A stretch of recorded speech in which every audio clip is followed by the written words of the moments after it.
اسی طرح 2008 میں میں ٹریول کر رہا تھا چارسدے سے پشاور کی طرف، تو گاڑی میں دوسرے ایک ڈاکٹر صاحب ساتھ بیٹھے، وہ فریش گریجویٹ تھے، تو انہوں نے کہا کہ میں بھی گاڑی خریدنے لگا ہوں۔ تو ڈرائیو کرتے کرتے ہم بات کر رہے تھے، میں اس کو چند چیزیں بھی بتا رہا تھا ڈرائیونگ کے متعلق کہ یوں چلانی ہوتی ہے، اس طرح کرنا ہوتا ہے، اس طرح کرنا ہوتا ہے۔ میرے ذہن میں ایک بات بیٹھی ہوئی تھی، ایک ٹائر میں تھوڑی ہوا کم تھی،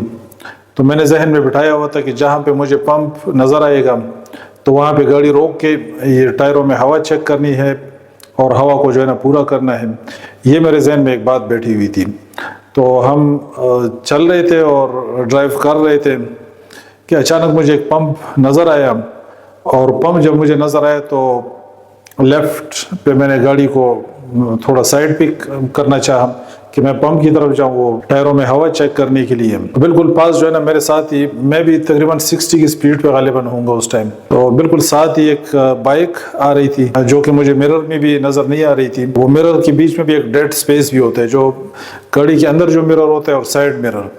ان دونوں کے بیچ میں ایک ڈیڈ سپیس بھی ہوتا ہے بیسیکلی۔ تو اب وہ مجھے نظر نہیں آیا، جب میں نے گاڑی اس طرف لیفٹ میں لے کے گیا تو اس کو میں نے ہٹ کر دیا بائک والے کو۔